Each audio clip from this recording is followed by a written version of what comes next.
Holmes Olympic Stadium has been the scene of two incredible world record-breaking performances.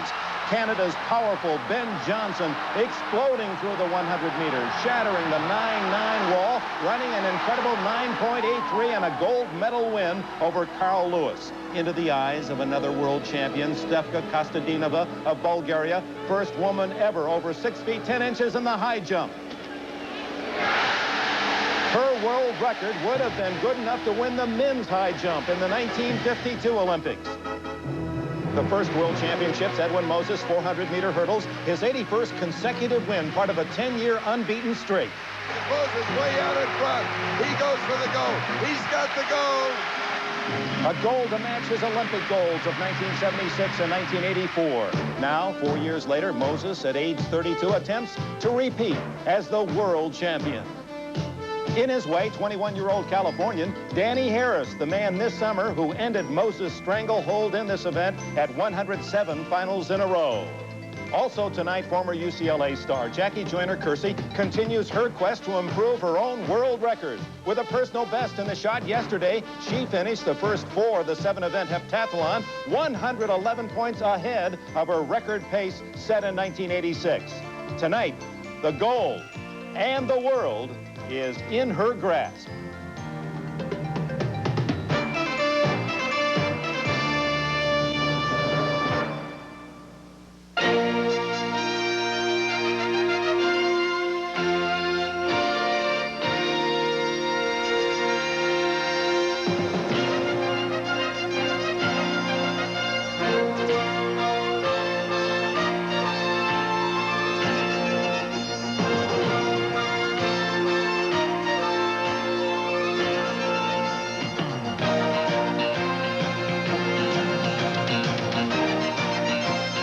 The World Championships of Track and Field.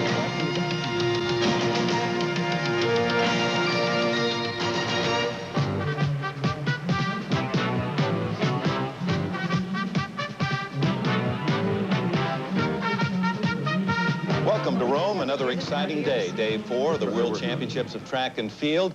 The Americans with the largest contingent of athletes of the 165 nations here, but shut out of the gold medal race thus far, but look to 2 excellent opportunities to take home the gold today and tonight.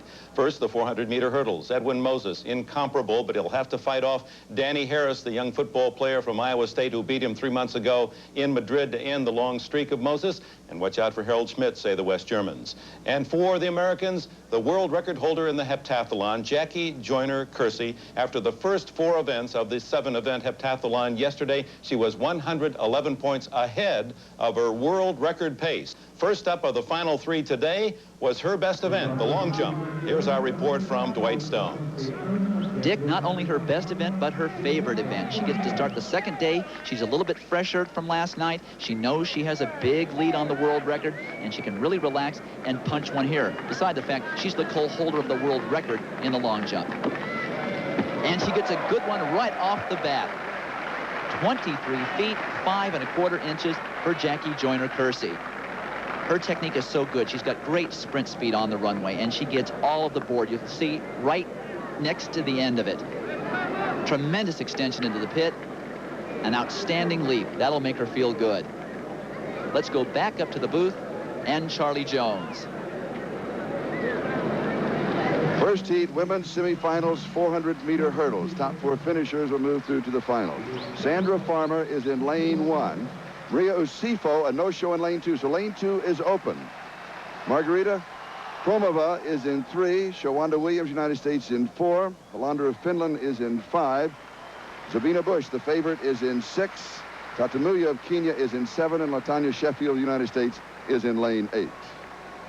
Sabina Bush, who you see right here, is one of the favorites in this event. She's in the blue top and the white shorts. She just got in this event 2 years ago, and the first try she went 53.8, which is phenomenal. She's the only woman in this field to break 50 seconds for the flat 400. Sabina Bush in lane 6, and already she has closed the stagger on Tatamuya. Pace is so important in this event, Charlie, because the pattern, their steps is so important. But Sabina Bush has been known to be ragged at times with her hurling, but right here she's looking very strong. Meanwhile, Latanya Sheffield of the United States outside in lane 8, the worst possible lane you can have, running very well. Again, the top 4 finishers will move through to the finals on Thursday. And right there before this 7th hurdle was Latanya Sheffield in all blue. She couldn't get her steps right, and she was really slowing down. But look right in the middle lane at Sabina Bush. She's very much in control of her race right here. Sheffield dropping way back, and it is Sabina Bush with the lead over the last hurdle, and it's going to be a battle to see who makes it through to the finals. Sandra Farmer finishes 2nd from Jamaica, so those 2 are through for sure, and when we look at the replay, we'll see if we can pick up 3 and 4. But it's a favorite, Sabina Bush, moving through. You can see Sabina Bush is so far in the lead. She's hurling real well on the curve, and right here is where you get tired. It's so hard to keep your step pattern in control. And you see on the outside, Sheffield stutters that step right there. But right here, you watch Sabina. Good control over the hurdle, good arm drive right here. And that's what you need right here, good arm drive. Even though she stutters her steps right there, she still finished well ahead. And here's a look at the finish. And yes, Shawanda Williams does come through along with Hollander into the final.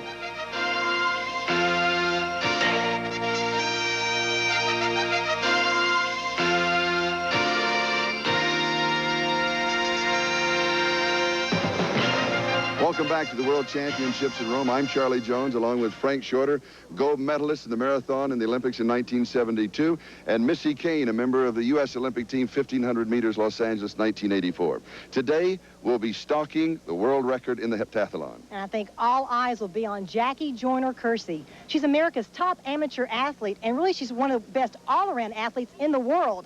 After 5 events, she's well ahead as far as point total of that world record. But she's got 2 events left today, and one of the events is the javelin, which happens to be her weakest, so we'll have to watch that closely.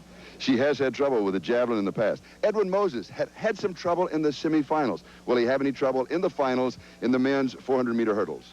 Edwin hit a hurdle on the backstretch in his semifinal race, and he doesn't often do that. And if he makes the same kind of technical mistake in the final, Danny Harris or Harald Schmid from West Germany could go by him. But if Edwin has a smooth race, I think he's unbeatable, because he said that his training leading up to this championship is going better than it's ever gone. He's put some excitement back into the event. But first, let's go to the second semifinals of the women's 400-meter hurdles.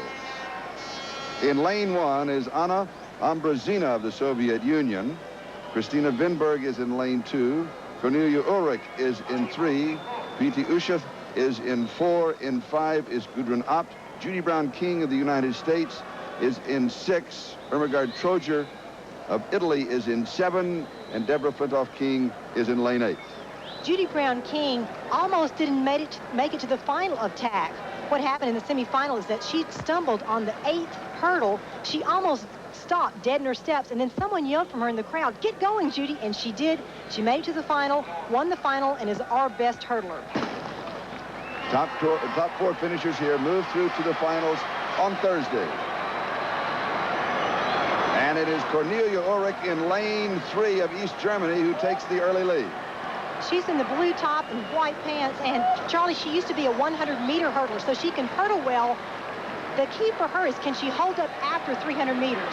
Deborah Flintoff-King way outside in lane 8 is also running well as we come back. You see Judy Brown-King, she's in 3rd or 4th right now as Cornelia Ulrike in lane 3 of East Germany has the lead.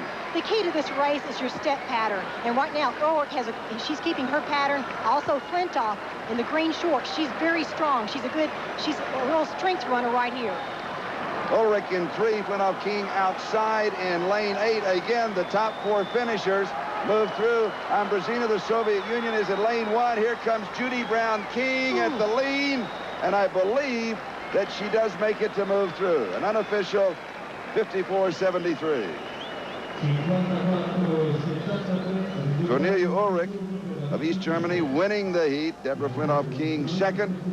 Ambrosina finishing 3rd, and I believe Judy Brown-King was in there at 4th.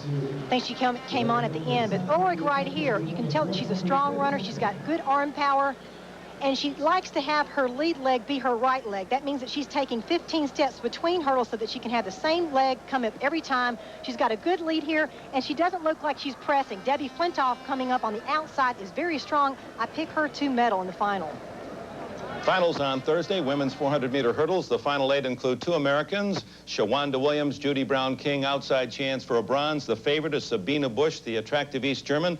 The woman who might beat her teammate Cornelia Ulrike. It's King of Australia, Ambrosinia of Soviet Union, Jamaica's Farmer, and Kuisto of Finland completing the final 8. And the 400-meter hurdles for men, Edwin Moses, the man to beat. You saw him. Wish well, Danny Harris, the man who ended Moses' streak 3 months ago in Madrid. We're ready for the 400-meter hurdles when we return to Rome. This is Edwin Moses. Charlie, in the past, Edwin could run a poor race and still win. He's no longer invincible. Now he has to run a good to great race because of Danny Harris. Edwin Moses has set the world record 4 times. The last time that he set it, 1983, 47:02. The finals, men's 400 hurdles. The lane assignments. Henry Umiki of Nigeria is in 1. Amadou Diaba of Senegal is in 2. Moses in a perfect position in lane 3. Harald Schmid of West Germany is in 4 outside of Moses. Danny Harris, United States, is in 5 outside of Schmid. Then in 6 is Sven Nylander of Sweden. In 7 is Chris Akabuzi of Great Britain, only a first-year hurdler. And in 8 is Jose Alonso of Spain. Edwin has the best position in this race. He can watch Schmid and Harris the whole way and kind of relax because he'll always know where he is. Whereas Danny Harris on the right of your screen in lane 5, he's going to run a little bit scared, which means he'll probably go out fast and maybe faster than he wants to. Harald Schmid in the middle, very canny runner. He'll run very evenly and really make a big push coming off the last turn. This is a great confrontation. Harald Schmid has been the class of Europe for many, many years. The first end of the bookends. He was the man who beat Edwin Moses over 9 years ago. And then earlier this year, Danny Harris finally beat Edwin Moses again after 107 finals. So this is the first time, I think, that all 3 men have been together. We're going to see who has bragging rights. Wind conditions, same as yesterday, tailwind down the back straight. Earlier, Edwin was on the back straight. Charlie, you pointed that out, and he was counting steps down to that hurdle where he tripped up yesterday. And it was on the 3rd hurdle on the backstretch, and he wants to make sure his steps are down. The wind, fortunately, has shifted. It's not blowing down the back straight the way it was yesterday. Danny Harris, as you saw, in lane 5. In 4 is Schmid. Moses is in 3. Quick, possibility of a world record. I think there is. If Edwin runs a smooth, controlled race, he wants to set the record. He trained to set the record. The only thing that'll prevent him if he presses too hard and messes up his steps.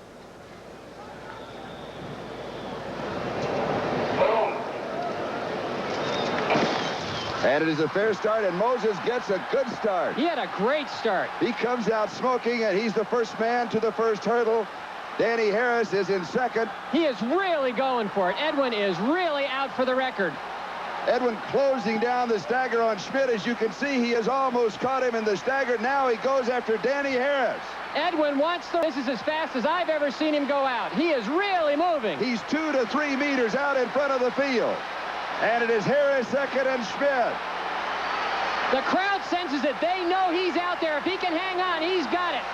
Now we see how strong Edwin is. Boy, is he strong. Here comes Danny Harris. And 1 flight of hurdles to go. It is Schmid coming up also. It is Edwin Moses. Harris, Schmid. It is Moses, Harris, Schmid at the lead. What a race. An unofficial 47-48. That will be if it holds a new championship record. It can't get any closer than that. Edwin was the man who made that race. He wanted that record. Oh, the 3 best in the world, and they all with a peak performance. Edwin Moses ran the greatest race I've ever seen him run. Doesn't matter that he didn't get the world record. He went out and said, okay, boys, I'm going out there. You have to catch me. And he ran maybe a little too hard in the first half of the race, but he said, boy, this is it. We're all 3 here. You guys are going to have to catch me. They do on the final straightaway, but Edwin showed that he really is the class of 400-meter runners in the world. He has power, strength, and now as we see, the determination to hold on all the way to the end. It's going to be very, very, very close. Oh. Hold it, hold it, hold it right there. Oh, you got to check the photo. Harris is in there so close at second. It's the torso on the photo timer. Schmid is third. I still see it Moses, Harris, and Schmid in that order. But it gets closer as we take another look at it. Now, Edwin has started to celebrate.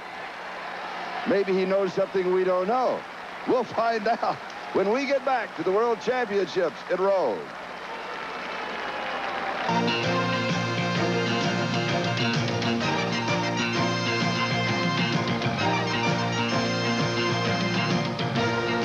Here are the official results in the men's 400 meters hurdles. Edwin Moses is the winner. His time 47:46, a championship record. 21-year-old Danny Harris finishes second with a personal best. Harald Schmid at age 29 finishes third. First time in history that 3 men have finished under 48 seconds. Let's go down to Dwight Stone. Charlie, I have Edwin Moses here, and Edwin, I don't suppose you want one to be any closer than that. I hope not. That's about as close as you can get, because 200ths of a second is a bat of an eyelash. We're going to look at the replay of the backstretch and then the finish. Why don't you describe what was happening at that particular time? Well, at this point in the race, I knew that I had about a half a step on everyone, and I just kept in control of the race. And I was gaining confidence all the way. I was really worried about a fast pace or being behind a half a step at this point. And right here, it was everything just went the way that I had seen it last night in my dreams. And this point of the race, I felt very good. And going to the tape, it was a fight for the finish. And for an old man, I didn't do too bad. You know what I mean. I think a lot of people don't understand that for the last couple of weeks, you haven't really been 100%. To have to go through rounds like this and have to be really pushed in a final, that's as much as you had in you. That's about as good as I expected to do. I figured that it would take about 47:50, and I did it. I wasn't feeling good in Berlin in the last 2 weeks. I've been struggling to get rest properly, so I feel good. I feel good about it. And I just hope we win some more medals. You did a great job. See you next year. Okay. Back up to Charlie in the booth. Here's the photo of Edwin's dream. This is the official photo, Frank Shorter. And in this photo, for first place, I think it's pretty apparent that Edwin's torso, he's on the top, and you count lines back. So take a line from Edwin's torso down, and that's the furthest line on the right. Go another line to the left, and another line, and that's a thousandth of a second, I think, or 100th of a second. Draw the line down, and you can see it's very close between Harris and Schmid. And there was a little bit of controversy right at the finish. You can see it on the head-on, and because of this, the official results went to the jury of appeals. Well, Edwin, if you watch him, he's on the right-hand side. He comes and drifts over in his lane. He came over the last hurdle. He was on the left-hand side of the lane. Watch him drift, and he bumps a little bit. That may have been what went to the jury, because the photo itself is very, very explicit. But they did confirm the official results. Edwin Moses wins the gold. Let's go to Dick. Well, congratulations to Edwin Moses. He becomes the first ever man or woman to win gold medals twice in the Olympics, 76 and 84, twice in the World Championships, 83 and 87 in the same event. Almost tackled at the finish line by Danny Harris, the up-and-coming 21-year-old who plays defensive back, or played defensive back at Iowa State. And Danny Harris is with Dwight Stones now. Danny Harris, you ran the best time of your life and came within an eyelash of winning the World Championships. As you reflect back on the race, that home stretch, what are your thoughts? Well, I feel good about the outcome of today's race. You know, I did run a PR, and I'm happy about that. And I'm happy that I took second.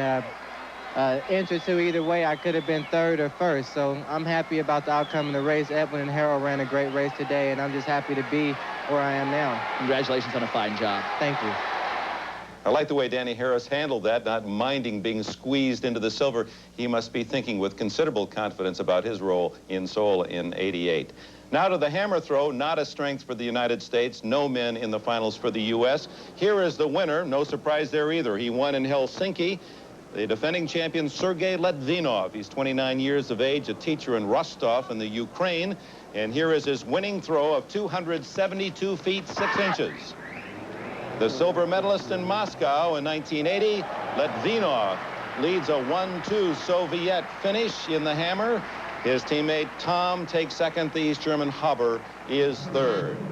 In the 400-meter semis heading for home, Great Britain's Derek Redmond in white, lane 4, leads. He'll win this semi. But the story, the much-heralded Ohio State junior Butch Reynolds in blue, struggling in lane 2. He must finish in the top 4 to qualify. Reynolds with the 3 fastest times this year in the 400 barely manages 4th by 0.03 of a second. He is in the final 8. But barely, as was the case with Roddy Haley, who finished 4th in his semi. Innocent Egbonike, remember that name, from Nigeria. He ran his 400 in a world championship record time, the man to beat. From East Germany, Thomas Schönleber, he should medal. The rest of the cast, Hernandez of Cuba, Redmond, who won that heat, the Great Britain star, Puica of Ivory Coast, and Couture of Kenya. Bert Cameron, the Jamaican who won in Helsinki, failed to qualify. Well, looking ahead, Jackie Joyner-Kersee, 149 points ahead of her world record pace, but her worst event coming up, the javelin. We'll see how she does after this.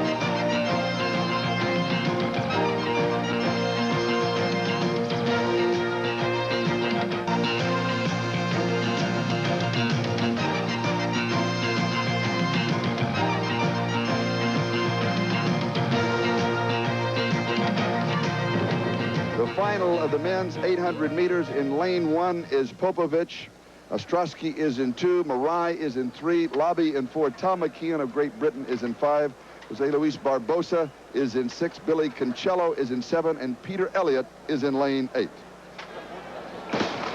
The favorites are Tom McKeon in 5, Jose Luis Barbosa in 6, and Billy Konchellah in 7 in their lanes around the turn in the break for the pole. And Jose Luis Barbosa seems to be the man going out fast. Let's see when he cuts to the pole if he takes it. Now he's easing. No, he's going to take the lead. Barbosa will be in the lead, and Billy Konchellah on the left ran very easily around the first turn. And Peter Elliott, who we expected to take the lead, is back in 4th place. That's because Barbosa wants the lead. He's going out very fast. Marai of Kenya is running 2nd as Konchellah has now moved up to 4th. Lobby of Morocco is 3rd. Peter Elliott working his way on the inside. And Billy Konchellah, who is the favorite, just seems to drift up as he wants to. Jose Luis Barbosa, as we come to the bell. Wauzi Lobby of Morocco is running 2nd. Konchellah is running 3rd. And Barbosa is really pushing the pace. I think he wants to get away from Konchellah. But Konchellah now moving up into 2nd looks very easy. Meanwhile, Tom McKeon of Great Britain is back in about 5th. Konchellah now makes his move. He takes the lead from Barbosa on the back straight. Here comes Elliott inside, and he moves through to 3rd. And Konchellah had waited in the heats way until the straightaway to make his move. He made it early. Let's see if it's too early. Here comes Barbosa back. Elliott running very well in 3rd. Much better than people expected. Konchellah, Barbosa, Elliott, and then Lobby, but it's down to a 3-man race. And here it is, the strength, and look at Billy Konchellah. Boy, is he strong. And Elliott moves in on the battle for 2nd. He's got 2nd place. It is Konchellah, Elliott, and Barbosa. Gold, silver, and bronze, and unofficial 1:43.07. That is fastest in the world this year. Fantastic stretch run. Usually you wait until the final straightaway to make the move, but Billy Konchellah took it with 250 meters to go and just powers home. And Peter Elliott, who trained specifically for this race, hadn't run very much all this year, shows that it was worthwhile coming through in 2nd place. But Billy Konchellah is the class of the world this year. Oh, what an assault, but Sebastian Coe's 6-year-old record does survive 25-year-old Billy Konchellah with an impressive win. A Messiah tribesman from Nairobi. Great Britain's Peter Elliott, a solid run, gets 2nd, and Barbosa of Brazil earns the bronze. Meanwhile, Jackie Joyner-Kersee at the javelin, her toughest event. Here's Dwight Stones. Going into the 6th event of the heptathlon, the javelin throw, Jackie Joyner-Kersee was 149 points up on world record pace. But remember, in Houston, she had a personal record in the javelin of 164 feet, 5 inches. Today, she was just hoping for a throw around 150 to 155 feet so that she could run a comfortable time in the 800 meters. This is the first round throw of Larisa Nikitina of the Soviet Union, traditionally a very good javelin thrower in the heptathlon. And you can see why. They don't even have lines out where she throws. 181 feet, 3 inches for Nikitina. Now Jane Frederick. She is currently 3rd in this competition. The javelin is a good event for her. Her technique's a little unorthodox, but she gets a throw of 152 feet, 11 inches. Not quite as good as she might have hoped, but enough for good points. You can see she's not happy with her technique. Now, Jackie Joyner-Kersee. This is not one of her favorite events. It's one of the events that was added to the pentathlon to make it the heptathlon. So it's taken some time for her to learn the javelin. She's had some good throws, but she has some technical difficulties. She has to keep the point close to her face so she can throw through it. And not a great throw here, but enough. 149 feet, 10 inches. Early today, before the athletes arrived, Dick went to a special spot in Olympic Stadium. It's quiet now. We're between sessions of day 4 of the World Championships. I'm going to do something I've always wanted to do, but a considerable lack of talent prevented me from this experience prior to now, and that is step up on the victory stand. The #1 position, the gold medal winner, stands here. And what an incredible thrill that must be for those special few to stand here as Maurizio da Milano of Italy did yesterday, acknowledging his countrymen's applause, Italy across his chest, the anthem, seeing your flag raised, and the applause from the great crowd here at Olympic Stadium. A tremendous gold medal moment. That's what you earn, best in the world. But while da Milano is a headline story in Italy, there are other great individual stories that aren't heard anywhere. One belongs to da Milano's teammate. 27-year-old Dario Bottinelli is Italy's best triple jumper. He has won the Italian championship 5 times. He finished 11th in the world finals yesterday. Quite remarkable in that Bottinelli has succeeded despite the disadvantage of a left arm withered by a bout with polio in his youth. A physical shortcoming that denies him the full power of others. And the arms and hands are so important in this event. Mike Conley and the others would attest that the arm drive and the upper body action are absolutely critical. Arms are also the wings for balance. Dario Bottinelli is driven by a personal goal. He's only 4 inches from breaking the 20-year-old Italian triple jump record. Now that would be great. As we watch Bottinelli, we found it wonderfully inspiring, his story. And it's a reminder to all of us that the difference between da Milano's gold medal greatness and Bottinelli's greatness is a matter of only 2 feet. And the World Championships of Track and Field continue. Semifinals, 110-meter hurdles, 4 through, top 4 finishers through to the final. Here are the lane assignments. First, the world record, Ronaldo Skeets Nehemiah with a 12.93, and that's some 6 years old.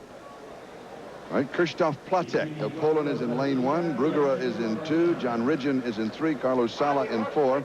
Alexander Markin is in 5. Greg Foster of the United States is in 6. Aleš Hofer of Czechoslovakia is in 7. And Florian Schwarthoff is in lane 8. Greg Foster, the favorite. And he should have no trouble in this heat, Charlie, if he doesn't hit any hurdles. Greg has been plagued throughout his career, really with misfortune. He's a wonderful athlete. He's a good technician, and yet he gets into big races, big finals, and he starts to hit hurdles. Again, the top 4 finishers move through to the final.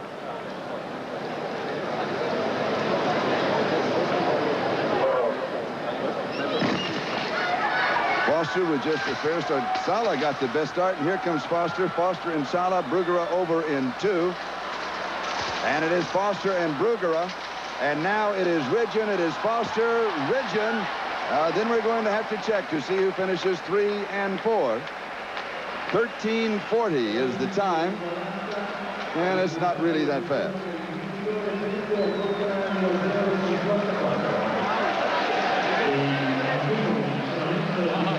Greg Foster not out particularly fast, but he's got good technique, and so he knows he'll qualify if he just runs through it well. And he just uses his technique, runs between the hurdles, which is the secret in this race, doesn't press too hard at the end over the last hurdle, and Ridgen just comes through and nips him, and he doesn't care. And it looks as if Brugera, and was that Markin that also made it through? We'll have to see again. Greg Foster coming over, great technique. I think what is the trouble for Greg is that he may be too strong for his own body. He's just such a big man. Look at his legs. He's got these huge thighs, and it's hard for him to control his strength and speed between the hurdles. But when he can, he's the fastest man in the world over the hurdles. And it's close for fourth. It may be Carlos Sala. And we'll have the second semi of the 110-meter hurdles in just a moment. What's that, John Gonzalez? You think this stuff really with the David Letterman's is working? I mean, well, we want to thank him for allowing us to use his time late night this week from Rome for the World Championships. And we understand that David and Paul were seen here in Rome at the Forum, or obscene as the case may be here in Rome today. And what we promised you, though, you sure want to... that stuff works. Roma-Cam, the answer to Thrill Cam, only we have something even better here in Rome. In fact, Italian television covers the hammer throw and the discus with their version. It's a little too steady to really bring any thrills or excitement, but we have our own Roma-Cam, and here in the spirit of David Letterman,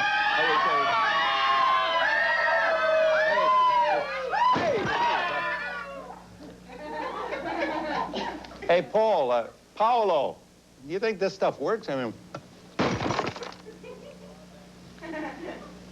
Heat 2, 110-meter hurdles. Boy, this could end my career. Do you realize that?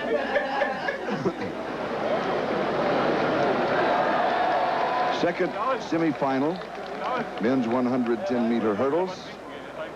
Here are the lanes. Jack Pierce of the United States is in lane 1, and he might make it through. We'll just have to wait and see. Bakosh, Hudetz, Mark McCoy, Stefan Kerestan, Colin Jackson, Nigel Walker, Igor Kazanov. In lane 4 is Mark McCoy. In lane 5 is Stefan Kerestan. Those would be the two favorites in this heat, and the top 4 finishers will move through to the final. Either of these two men can give Greg Foster a real run in the final, so we want to watch them very closely to see who looks to be in better form.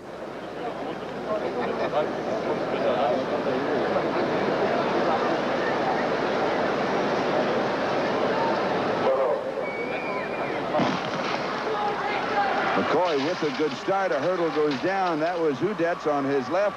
Pierce is running well over in lane 1. It is McCoy and it is Pierce.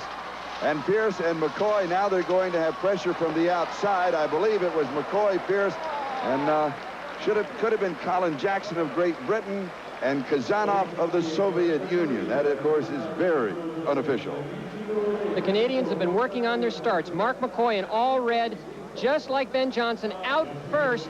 And he's got the best technique of anyone in this field, too, running very well. Jack Pierce in lane 1 also running well. Kind of a surprise. McCoy's not. And from this race, we see that if Jack Pierce can run this well or a little better in the final, he may medal. Stefan Kerestan hit 4 hurdles. He does not qualify.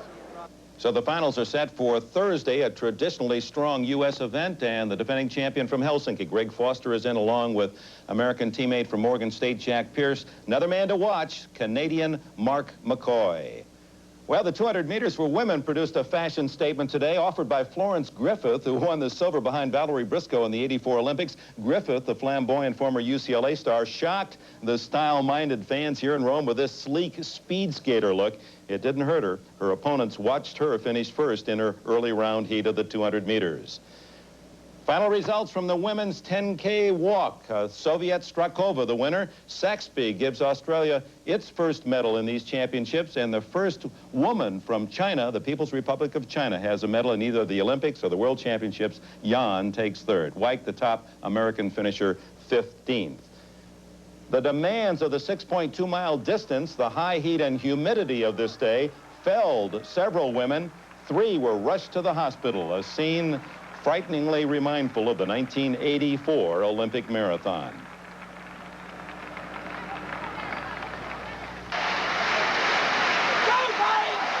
The finals of the women's 3,000 meters now, just under 2 laps to go.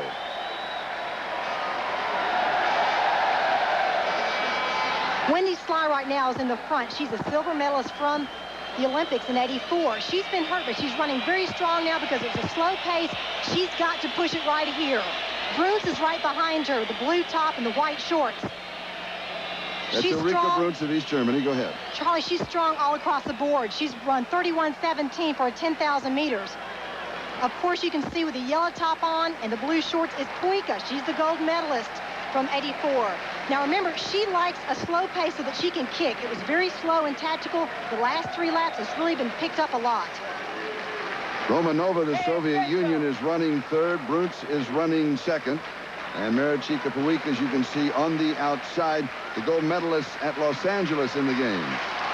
Watch Samolenko. She's right behind Puica with a red top on, the white shorts. She's very strong. She has a devastating kick. Watch her coming off this last lap. 1 to go. Wendy Sly of Great Britain has the lead. Now the racing begins. Maricica Puica hasn't had her best year, but she's been ready for this one. Yesterday, 2 days ago, she ran the semifinals, lost her shoe, but here she's ready. But Bruns in the blue top with the white shorts has run 4 flat this year, which is like a 420 mile. And Romanova, the Soviet Union, takes the lead, and here comes Maricica Puica up to third. Bruns is running second from East Germany. This is the race. They're going all out right here. They got 200 meters to go. They're going to probably run close to 30 seconds on the outside. Samolenko with the red top on, white shorts. Last year, she was #1 in the world in 1,500 meters. She has great speed, and also she has great form. Let's watch the last stretch. Tatyana Samolenko of the Soviet Union, and she takes the lead. Over Maricica Puica is Tatyana Samolenko. And she will win it. Maricica Puica pulls up and finishes second. And it is Ulrike Bruns who finishes third for the bronze medal. Great race, very tactical. They went out around 4:44, and then things started happening. It's close to like a 9:10, 9:12 2 mile, so you know they were flying that last mile. Right here on the curve, Samolenko looking very controlled. Her head looks down. Puica, you can tell, look at her chin. She's starting to nod. She's tight. She can't do anything about it. She wants to go, but Samolenko has that great knee lift, good arm drive. She was just waiting for the pounce. And there's your champion. We'll be back with more of the championships as Jackie Joyner-Kersee chases the world record in the heptathlon.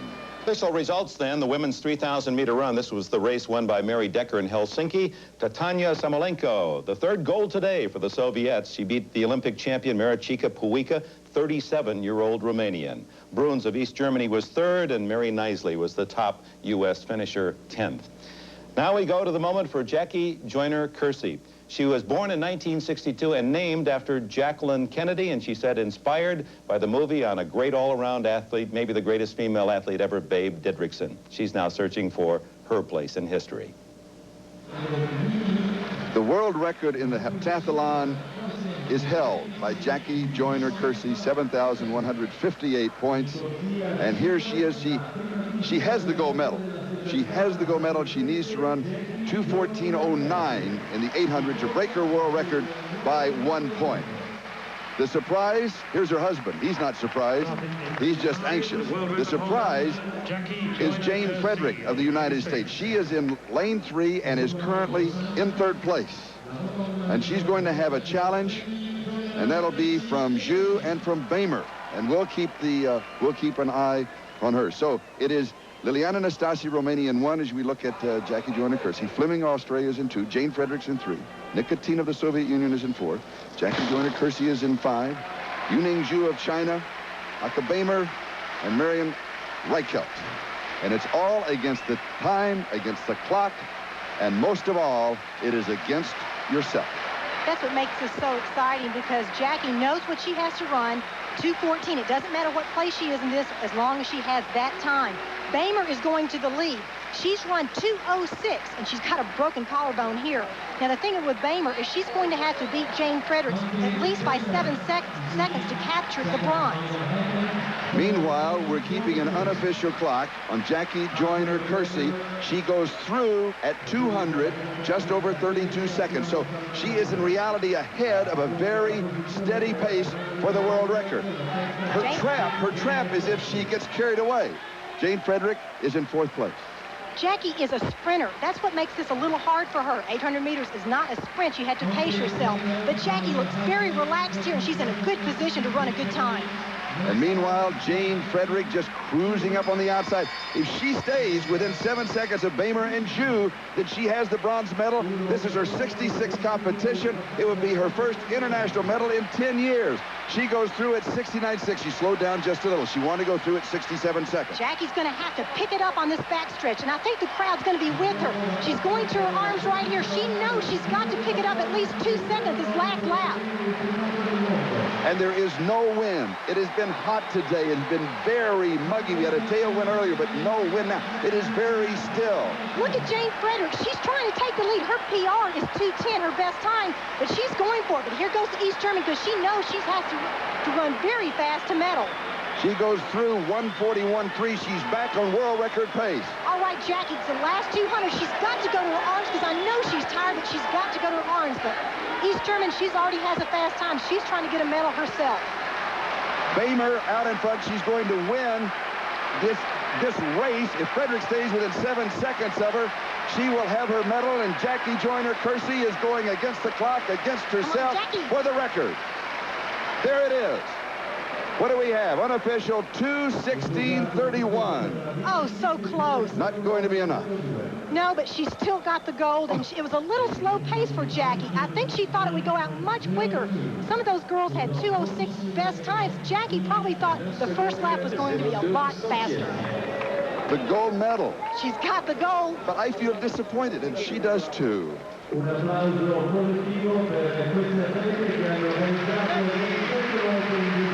of course, Jackie missed the gold medal in Los Angeles, so she does have her gold here, and we're going to see a lot more from Jackie Joyner-Kersee because she is so talented, and she's not that old. She still has a lot of improvement in her. Larisa Nikitina of the Soviet Union will finish second, and she had that going in. Jane Frederick does finish third for the United States. Oh, what a moment for her. It's been a long 10 years for Jane. She's been around so long, and everyone thought of Jane Fredericks in the heptathlon with the United States. Jackie's the leader in the heptathlon for the United States and the world, but it's great to see him get the gold and the bronze. Well, no world record for Jackie Joyner-Kersee, but solid gold, 564 points in front of Nikitina, the Soviet.